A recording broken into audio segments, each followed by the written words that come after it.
Hello, everyone. We'll just give some few more minutes for everyone to join in.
We can get started. Good morning, everyone. Good afternoon, wherever you are. I'm Ketki Birje, and I'm here to facilitate this conversation today about HPV vaccine and cervical cancer screening. I work and reside in Minneapolis on the Dakota lands, and I've been with ACAF as a cancer programs coordinator. Before we get into this conversation, I would like to provide a few housekeeping items. This presentation will be recorded and uploaded to ACAF's YouTube channel. We request you to share your tribal affiliation and land acknowledgement. Please be sure to mute your microphone throughout this presentation. If you have any questions, please feel free to ask them in the chat box, and we will try to answer them all at the end of the presentation. If you have any questions in the future, feel free to get connected to ACAF at this given email. Before moving ahead, I would also like to provide a little information about the American Indian Cancer Foundation. It is a national nonprofit established to address tremendous cancer inequities faced by American Indians and Alaska Natives. Its mission is to eliminate cancer burdens on American Indian families through education and improved access to prevention, early detection, treatment, and survivor support. Its mission and vision is a world where cancer is no longer a leading cause for death for American Indian and Alaska Natives. Through hard work, culturally appropriate, community-based programs, and policy change that affords Native people access to the best prevention and treatment strategies, we see a day where American Indian communities are free from the burdens of cancer. Today, I feel extremely honored while introducing our two speakers, Dr. Kathy and Dr. Alisa. Dr. Kathy is Associate Professor of Family Medicine at Mayo Clinic in Rochester, Minnesota, and a teacher in their family medicine residency program with a passion for eliminating cervical cancer through HPV vaccination, cervical cancer screening, and appropriate management of abnormal screening results. She recently served as a subject matter expert for the Cervical Cancer Moonshot Collaborative sponsored by HRSA's Office of Women's Health to reduce barriers to cervical cancer prevention, screening, and treatment for underserved populations. She co-chairs an American Cancer Society work group developing an implementation plan to support the transition to primary HPV screening in the United States. She also serves on a clinician advisory board to the CDC, creating a clinician decision support tool for managing abnormal PAP and HPV results. She is happy to be with you all today to discuss her favorite topics. Our next speaker for today, Dr. Larish. She is an obstetrician and gynecologist at the Mayo Clinic in Rochester, Minnesota, with a special interest in obstetric hospitalist care. Her clinical focus include expertise in management of acute obstetric care, delivery and emergencies such as preeclampsia and obstetric hemorrhage, immediate inpatient assessment of complex and high-risk pregnant patients, patient education and communication to empower patient-centered care and shared decision-making. In addition to her clinical care, Dr. Larish is very active in all of Mayo's shields. Her research background has focused on multidisciplinary investigative efforts with other clinical specialties and basic sciences, including abnormal placentation, early pregnancy, and human papilloma virus. She is active in quality improvement, where she has initiated several quality improvement projects and serves on the quality community. Dr. Larish is also active in resident and medical student education, both in direct clinical setting and via didactics and simulation. We're grateful to have you both here, and now I pass it on to you to share your experiences. Thank you. I'll share my screen and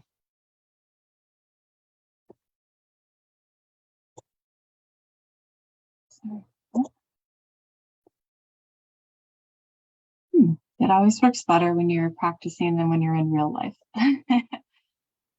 Sorry, scrolling down to find my slides. There we go. Right.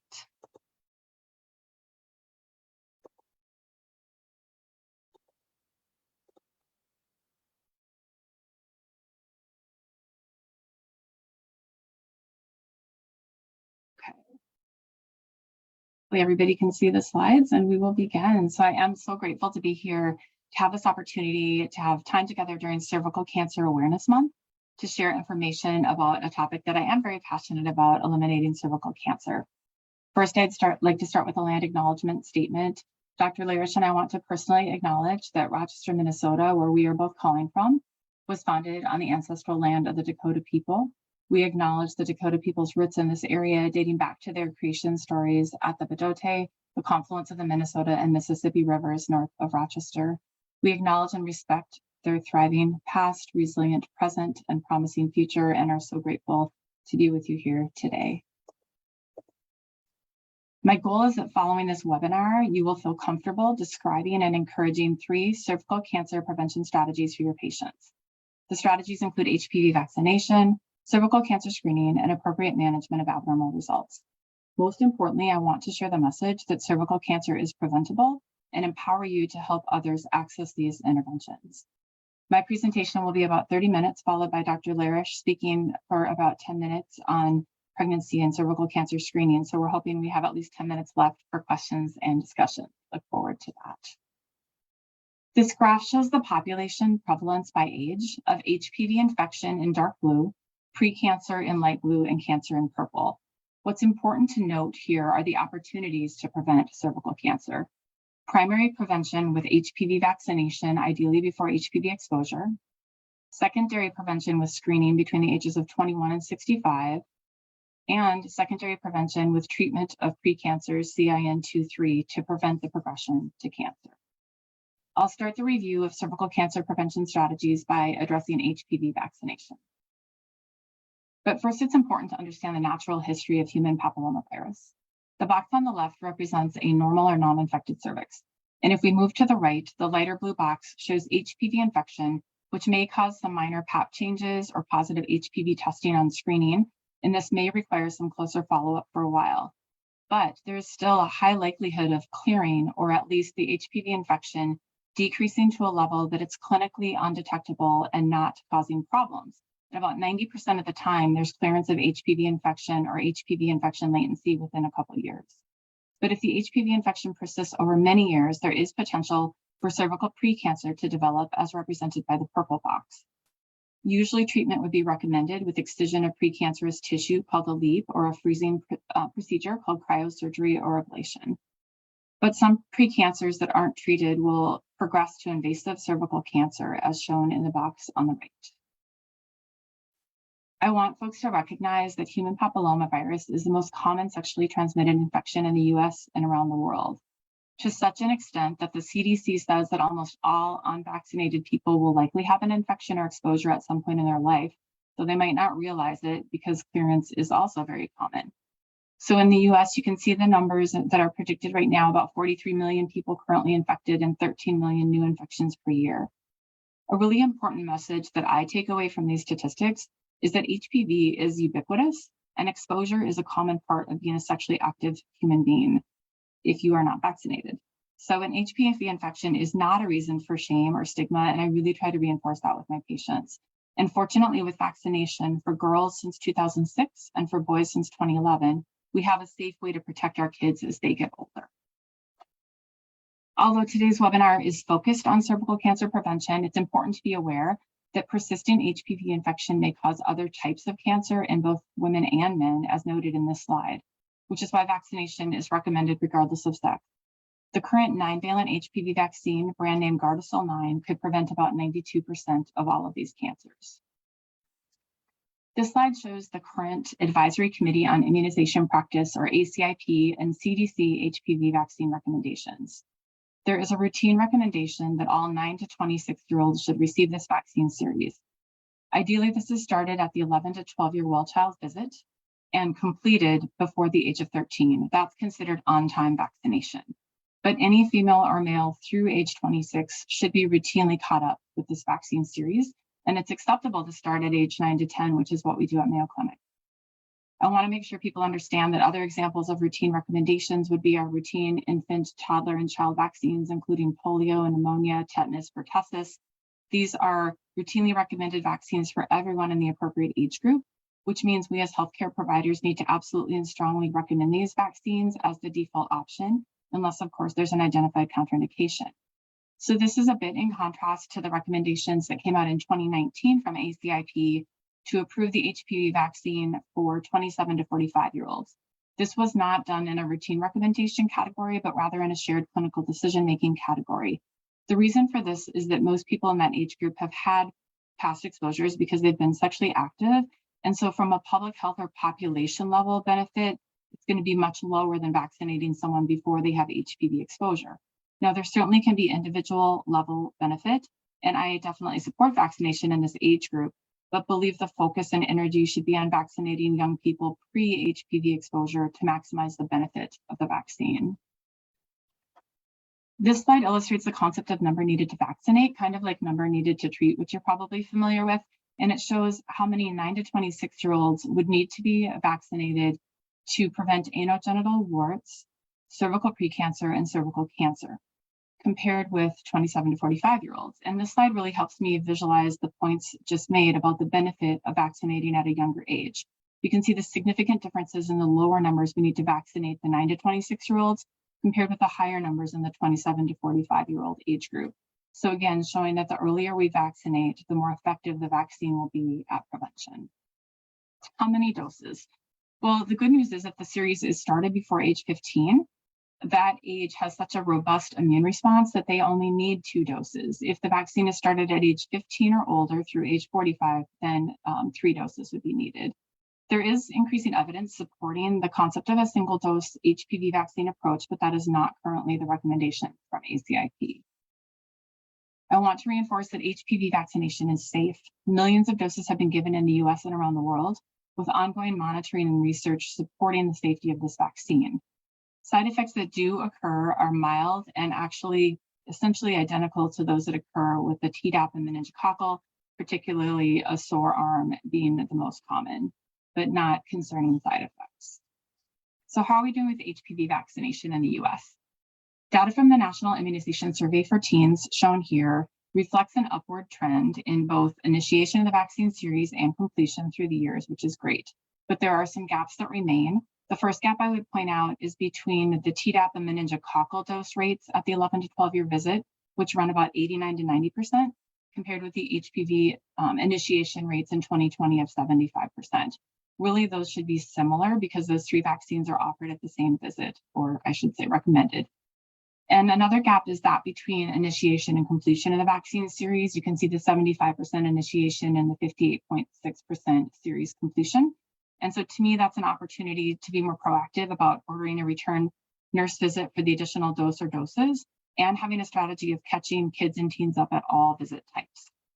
2021 data was published about 4 months ago, and shows continued improvement, with almost 77% of 13 to 17-year-olds having initiated the vaccine and almost 62% having completed it. Despite the upward trend, there are significant differences if we look between states and territories of the US. For females and males in 2021, the completion rates range from the highest levels in Rhode Island at 83% to the lowest levels in the state of Mississippi at 33%. Minnesota ran toward the middle to upper end of that at 66%. But the concern is that areas that have really low HPV vaccine rates are usually the same areas that have low cervical cancer screening rates and higher rates of cervical precancer and cancer.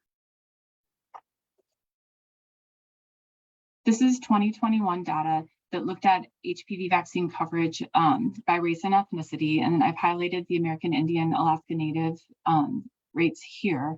And what's really great to see is that females are actually meeting the Healthy People 2030 goal of 80% HPV vaccine series completion and achieved 89.5% series initiation.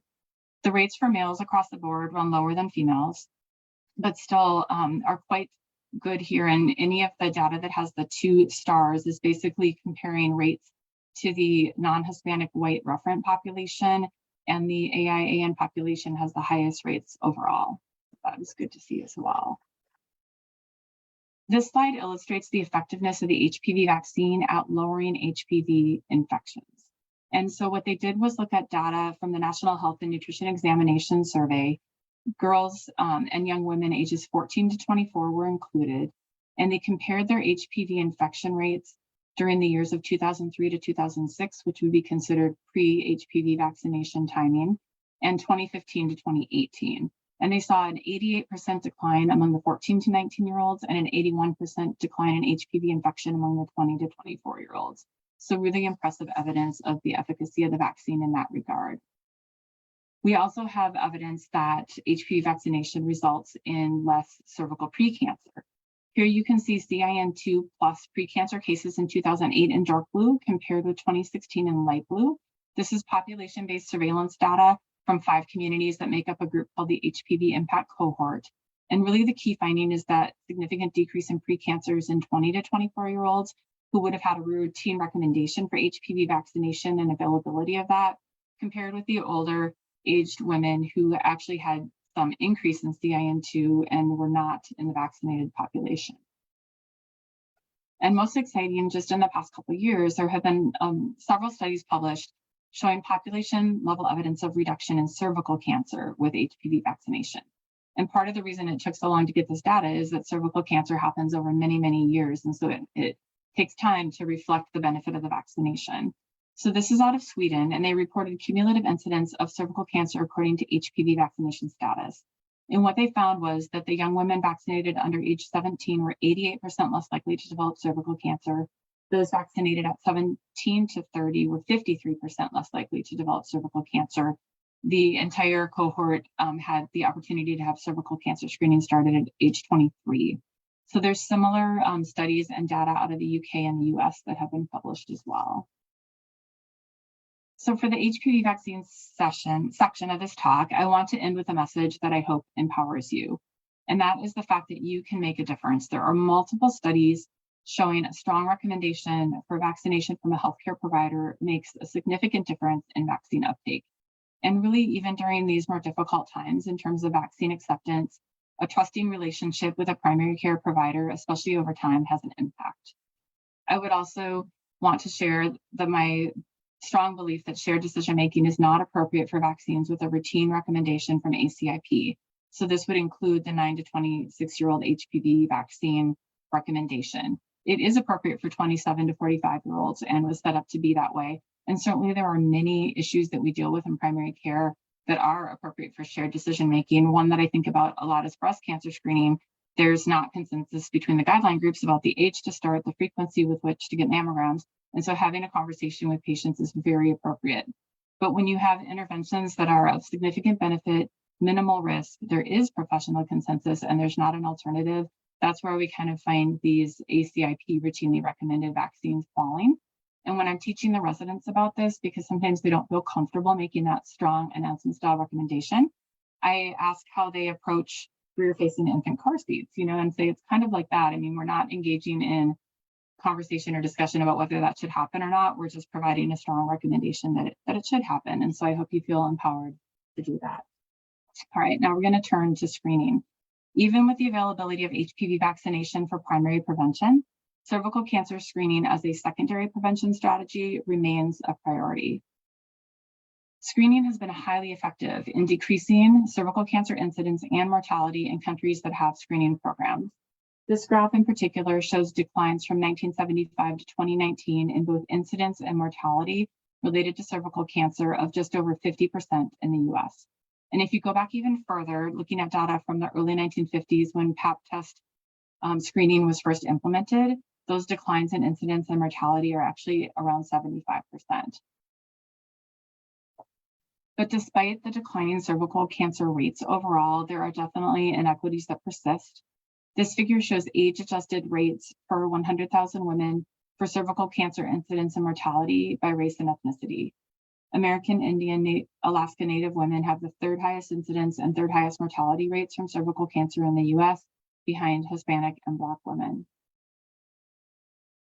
This is data from 2014 to 2018 that was published in the American Cancer Society's Cancer Facts and Figures from 2022, and essentially showed a 56% higher rate among American Indian and Alaska Native women in terms of cervical cancer cases per 100,000, so 11.5 versus 7.4, likely reflecting higher underlying prevalence of persistent HPV infection and less access to screening. Despite the effectiveness of screening, cervical cancer remains the fourth most frequently diagnosed cancer and fourth leading cause of cancer death among women worldwide. You can see those Globacon 2020 estimates. 90% of the cases and deaths in the world are in low and middle income countries. So you see much lower numbers in the US because we do have screening programs in place, but we have the potential to lower those rates further and to even eliminate cervical cancer.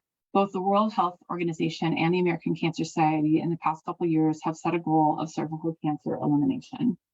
I definitely want to make the point that most often women who are diagnosed with cervical cancer have been never screened, underscreened, or had not had adequate follow-up or treatment of their abnormal results. So it's obvious to say, but for screening to work, screening needs to happen, right? And there has been a concerning decline nationally since the year 2000 in the percent of women reporting being up to date with cervical cancer screening. This is self-report through the National Health Interview Survey. So in 2019, only 73.5, or about 3/4 of women who are candidates for screening were up to date. We're concerned that the 2021 rates, which haven't been released yet, will probably be even lower given COVID-related decreases and delays in screening. The Healthy People 2030 goal for cervical cancer screening is about 84%. This is data from the National Health Interview Survey that looked at 2015 and 2018. So there was a narrowing of the noted screening disparity between the American Indian Alaska Native population compared with the white population that was seen in 2015, and then comparing that to 2018. This data is not specific to where care is received. However, the ACS report also mentioned the fact that in 2017, only 55% of 24 to 64-year-olds who utilized IHS for their healthcare were up to date, which is a concern, certainly. The NHIS data reflects inequities in screening by multiple sociodemographics is listed here. In terms of race and ethnicity, the lowest screening rates were among Asian, Native American, Alaska Native, and Hispanic women, but insurance status, rural versus urban location, LGBTQ status, less education, no usual source of care, living in poverty, or having less time in the US were all associated with much lower screening rates. I wanted to share the current guidelines for average risk cervical cancer screening. So there's 3 groups in our country that weigh in on this. I will focus on USPSTF because those are the guidelines most of us follow in primary care. And those are the guidelines that must be followed in FQHCs or in clinic to result in substantial and fairly similar reductions in cancer deaths, which is shown here, as well as cancer diagnoses, which is not shown here. The HPV-based strategies, again, had slightly higher effectiveness in terms of estimating and providing a risk reduction although in this particular modeling study, the women who had HPV-based testing would end up having more colposcopy than the cytology-only screening. But it is felt that with higher HPV vaccination rates, this will probably become less of an issue. So in wrapping up the screening section, I wanted to acknowledge the, hopefully in the not too distant future, possibility of HPV self-sampling for cervical cancer screening. So this is not part of routine screening in the US yet. This involves a patient self-collecting a vaginal swab for HPV testing that would serve as a cervical cancer screening option and is already offered in other countries and supported by the World Health Organization. The hope is that by removing barriers to screening, because this is something people could do in their own homes, they wouldn't need a clinic appointment or speculum exam, that this might help address screening for historically never screened or underscreened women, but also potentially provide a nice option for those who have historically been screened. There have been many studies done of patients among diverse groups of people who are interested and support this and want to have this be an option. So again, this is not yet FDA approved or US guideline endorsed, but there's currently an NCI study called the Last Mile Initiative that started in 2020 with the goal of validating patient self-sampling for HPV screening as a non-inferior option and alternative to a provider-collected cervical specimen for HPV testing. They ran into some unfortunate delays related to timing around this project rolling out during the start of COVID, but initial results are anticipated this spring, so that will be exciting to see if that's going to become a possibility for us. So an important part of this screening option is making sure there's good follow-up and resources available, because if the patient's self-collected HPV is positive, they will need a clinic exam for a provider-collected cytology or pap test to guide their management. All right, I hope everyone's sticking with us okay. I know this is a lot of content. Hopefully you can get up and stretch where you're watching from. So I'm going to wrap up my slides with a brief review of management of abnormal results as the third strategy to prevent cervical cancer. So the ASCCP is the only group in the US that provides recommendations for managing abnormal pap tests, HPV results, and colposcopic biopsy results. Their most recent update came out in April of 2020, although it's entitled the 2019 Management Guidelines. And the timing of that release so early in the COVID-19 pandemic, I think had an understandable but unfortunate impact of awareness of this significant change in management approach to abnormal results, particularly, I would argue, among primary care clinicians, of which I am one, because we provide a lot of the cervical cancer screening for our communities, and we are also on the front line of providing COVID care. So I want people to be aware of this update. There are key features of the update that were carried forward from the 2012 guidelines, and certainly the primary intent remains to detect and treat precancer to prevent progression to cancer. In terms of the rationale for the new guidelines, one reason for the update is that they had many more outcomes data, not only from a very large cohort from Kaiser Permanente of Northern California, but they were able to add data from 500,000 women from the New Mexico PAP registry, as well as the CDC National Breast and Cervical Cancer Early Detection Program, which really has allowed assessment of risk threshold validity in more diverse populations. So they wanted to incorporate that. Another important reason they needed to update the guidelines is because the FDA approval and guideline endorsement of primary HPV testing came along after the 2012 guidelines. So they needed to build that in. And finally, the ASCCP wanted to create what they call enduring guidelines, rather than having to keep issuing updates in the future of static algorithms or pictorial forms of guidelines that we were used to from 2012. They decided to create a behind-the-scenes computer tool or clinical decision support system that would allow new risk markers to be added in the future, so that we would maybe have another data point to enter on their app, but that we wouldn't have to relearn a large set of guidelines. This slide illustrates key differences between the 2012 and 2019 guidelines. There was a shift from results-based management to risk-based management. And by risk, they're talking about the risk of CIN3+.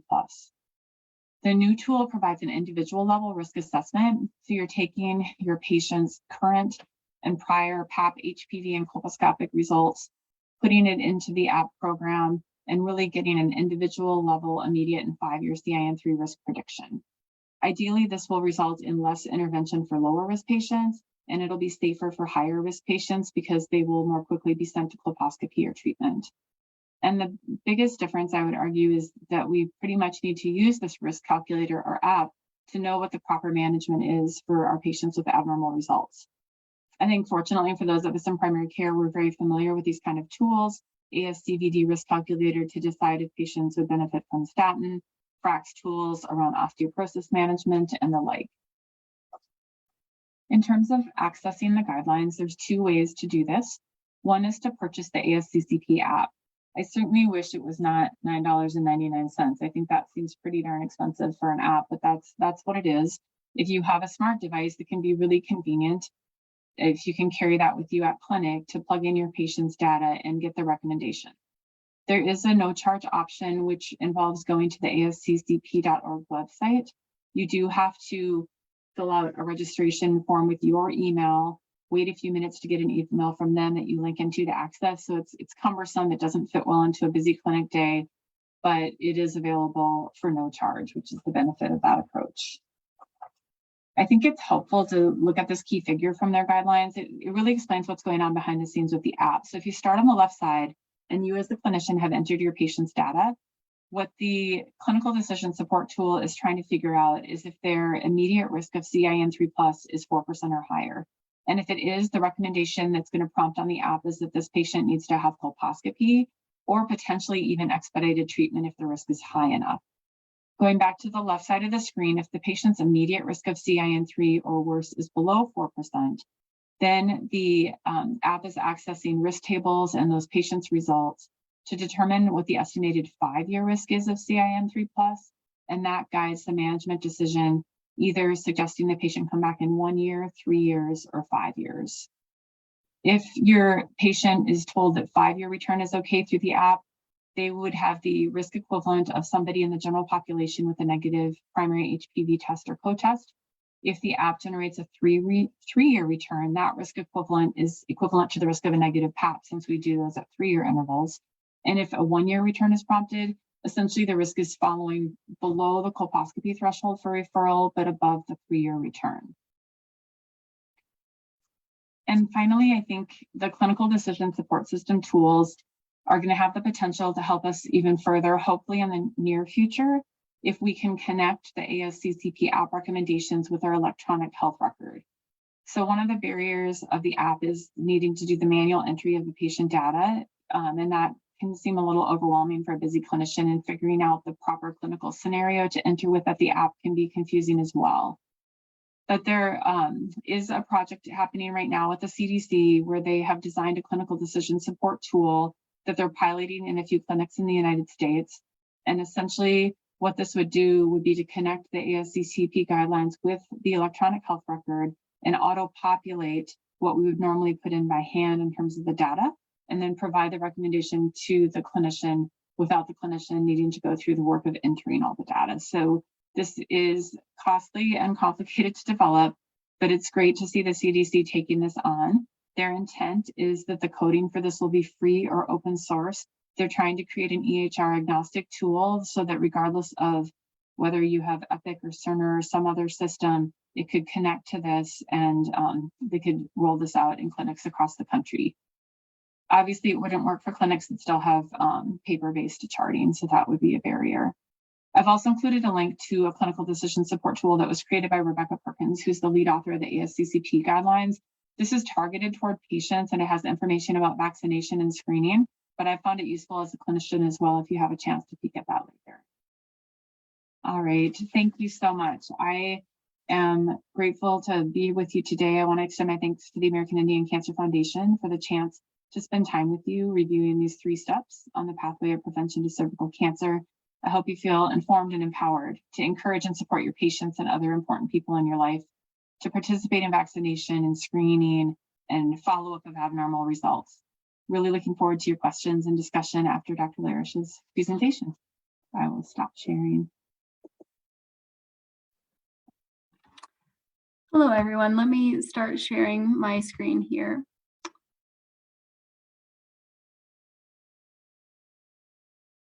Okay. So I know many of you are probably wondering why I have an entire separate section related to pregnancy specific and cervical cancer screening.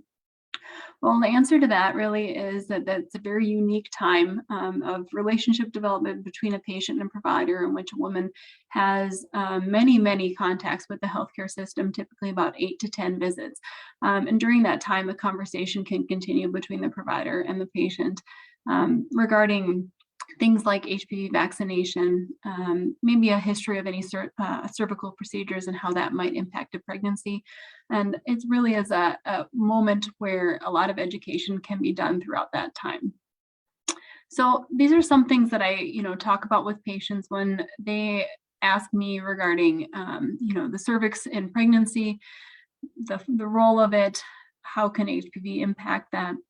I really go through reviewing the function of the cervix in pregnancy really is to prevent birth until the proper time, and then provide a barrier between the membranes and the vagina.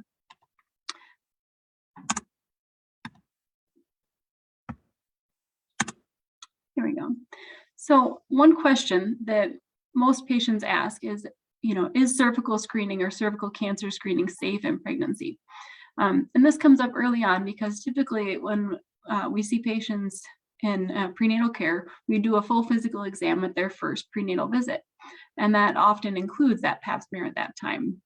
And one thing I really reiterate and sometimes draw for patients is the distance between the baby or the fetus at that time and the cervical opening there, and how the sampling is done of that opening. And they just show patients that this is the superficial opening and this is the baby, and that the baby cannot be harmed given the amount of distance between the two. So there is often some increased vascularity in pregnancy due to the pregnancy hormones and blood flow. And so I do typically counsel patients that at the time of a pap smear in pregnancy, there will be more spotting than is normal. And then the other question is what to do if it's abnormal. So because a lot of pregnant women are younger, oftentimes we just send them for cytology and then reflex to HPV. And as Dr. McLaughlin referred to, there really is this spectrum of cells. So between very normal cells and abnormal cells, and ultimately cancer cells. And the whole point of cervical cancer screening in pregnancy is, of course, to make decisions for outside of the pregnancy and follow up afterwards in postpartum, and to reassure ourselves that there isn't any evidence of a cervical cancer that would need to be acted upon during the pregnancy. The good news that I do typically share with patients that receive an abnormal result on a pap smear during the pregnancy is that spontaneous regression still is common. And the persistence of abnormal precancers and progression to malignancy really are low, and that the actual remodeling that happens of the cervix at the time of birth can enact some changes which ultimately lead to regression of these precancerous lesions. So we talked a little bit before with Dr. McLaughlin about colposcopy and how that works. That is really looking at the cervix under a magnification sort of lens, and outside of pregnancy, typically taking a biopsy if there's anything abnormal that's seen. During the pregnancy, what we do is really look at it and try to characterize what we're seeing. And if it is something that we're worried about cancer or a very high-grade lesion that needs to be acted upon quickly, then we would take a biopsy of that. However, if we can be reassured on looking through the colposcope that this is a low-grade lesion or something that might regress afterwards, then we don't take a biopsy at that time. One thing that can happen too for us is that because of the pregnancy changes and that vascularity, then the blood flow to the cervix, it can be more difficult to be able to tell the difference between the cervix, some of the features of the cervix, and the features that are normal, and the features that can be abnormal or precancerous. If a biopsy does return with a high risk of cancer, then there's a frank discussion about the risks and benefits of excision and management from there. So one thing that can impact a pregnancy is a history of a cervical excisional procedure. So often these are things called the LEAP or a cone, and those do increase the risk of preterm birth. We typically quote about 8 to 10%, and preterm labor causes about 2 to 3% of preterm births. So what we would want to do is see these patients beforehand and discuss individualized management with an OB-GYN. Typically what we'll do is we'll do an ultrasound, see how long the cervix is, go through the patient's OB history with them, see if they've had multiple procedures or a history of preterm birth, and then talk about the risks and benefits and whether or not it's indicated to place a stitch in the cervix or a cerclage. And that would ultimately then be removed as the patient approaches term to allow for normal delivery. Some more cutting edge research as far as how HPV can impact a pregnancy. There may now be an association with HPV infection in the membranes or the bag of water, and that can, in some cases, lead to early rupture of the membranes called PPROM. Other interesting findings that have been noted have been that we've detected HPV in the umbilical cord blood from babies that were actually born from moms with HPV, and even from the moms who had a cesarean delivery. So the baby wasn't exposed to the cervix or the vaginal secretions. So that really shows that HPV may indeed pass through the placenta from a mom's blood. So I alluded to this earlier, that the cervix can change at the time of delivery, and that might lead to regression in some cases. So the stretching and thinning of the cervix as it goes through labor can trigger remodeling and repair of those damaged cells. And this in and of itself may result in clearance. And so typically if someone has an abnormal PAP, even during the pregnancy, we repeat it again postpartum to figure out what to do from there. As far as HPV vaccination in the pregnancy itself, just due to the type of vaccine, we typically start the series postpartum. On our unit, if a patient is identified to be eligible, we can give it in the hospital to start that vaccine series. And the standard recommendations for vaccine schedule and ages apply. One misnomer that we encounter fairly often amongst our patients, even the ones that are under 26, is if someone had the HPV before, why get the vaccine? And I really address that by emphasizing that there are multiple strains and that it may prevent a new infection with a new strain in the future. So what other advice do I give patients? Really talk with their provider that they've established a relationship with. So if they have a history of preterm birth, if they have a history of abnormal pap smears or procedures, it's very, very important to see an OB-GYN during the pregnancy for a consult. If they can get vaccinated before planning a pregnancy, great. If not after, that's perfectly fine as well. And then the other advice is if a patient smokes, doing their best to quit or cut down. It will both help clear the HPV in the future and then help the baby grow. So that's all I have for us today. But I definitely welcome your questions, and I'm excited to see what you guys have. Yes, thank you both for such an amazing presentation, and we request everyone to ask questions for both Dr. Larish and Dr. Kathy. And meanwhile, Dr. Kathy, I would like to know that how shared clinical decision-making has helped in HPV vaccination in the age group of 27 to 45, according to your personal experiences, maybe in the community that you're working with. Yeah, so I like the point Dr. Larish made. So the current HPV vaccine has 2 low-risk HPV types and 7 high-risk that would cover about 92% of the HPV attributable cancers.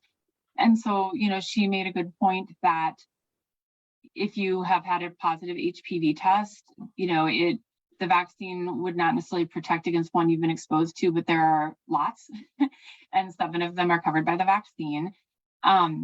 When you look at the information from ACIP on the shared decision-making, I mean, they do talk about, I mean, there are patients who have had fewer partners or are in long-term monogamous relationships and that they might be lower risk, but I frankly take a different twist on that. And then so my patients who are 27 to 45 who have been in long-term monogamous relationships, I feel like they might benefit the most from the HPV vaccine because they've had minimal exposure And we don't know what's going to happen in life. I mean, our partner status may change with that person. We may lose our partner, and so what we've seen is women, who had the same partner for a long time, had minimal risk. Now they're beyond the age where they could get the HPV vaccine, but they're back in the dating pool and being sexually active. And we're seeing, 50 and 60-year-olds coming in with new HPV infections because of new exposures. And so for my patients in long-term monogamous relationships, I will often talk with them about, it's like a future protection. A lot of my patients who are OB-GYN docs and ENT docs, because oropharyngeal HPV cancer is a huge concern, were the first people calling me when this got ACIP approval and said, can I get this? And I said, yes. I think just the main point I want to make is the earlier the vaccine is given pre-sexual activity, the more bang for your buck you're going to get, the more cost effective the vaccine is, the more effective the vaccine is. And so that's why we don't just automatically give it to all 27 to 45-year-olds. We chat with people about, hey, here's the advantages. Are there disadvantages? Not that I'm aware of. It's the same minimal risk as with other vaccines for 27 to 45-year-olds as 9 to 26-year-olds. It's just more that because of the cost of the vaccine and because of the public health benefit being less, the population level benefit being less, that it's just not automatically recommended for everybody. But anybody who is in that age group and qualifies, I would encourage them to get it. I just don't want it to be a reason why they wouldn't have their kids vaccinated at their 11 to 12-year visit. Right. And I do know, according to my personal experiences in the same age group, I think a few of the clinics that we were working with, they really wanted to generate resources to make this age group really aware that vaccinations are available and they can certainly utilize this resource. So just trying to understand how easy or how difficult it is to educate the community or this age group about the HPV vaccination. Any experiences on those lines that you might? I mean, I think what's hard is, so we are targeting a virus that's sexually transmitted. So that can, but as somebody who, as a family doc, covers peds and adults, I mean, I don't make it about the sexual part with the families when I'm talking to parents and kids. It's more about the fact that this is a cancer prevention vaccine. This can prevent pre-cancers and cancers for girls, for boys, to help protect your future partners and really focus on the cancer prevention aspects of that vaccine. And I think that's a helpful strategy. And and it's fine to delve into how is HPV transmitted, but then also just trying to help parents recognize when they're figuring this out for their kids that this is so common. It's not, like I said, it's not a shame or stigma thing. It's part of being human and you're going to be exposed. And so you might as well protect your kids and yourself. Right. And any kind of, barriers that you've come across, in terms of cervical cancer screenings. This question is for both of you. Maybe you have to, everyone has different experiences. So I'll let Dr. Larish take that one for starters. Well, from my perspective, one of the barriers that is decreased in pregnancy is that insurance access for a lot of women does improve because of the eligibility that pregnancy confers. And so that's why we try to take really emphasize making sure that we complete as much of the primary care during that time as we can because of that insurance coverage. And of course, it shouldn't be that way, but we have to work with the way the system is and try to optimize our patients' outcomes. And so, that's what we do.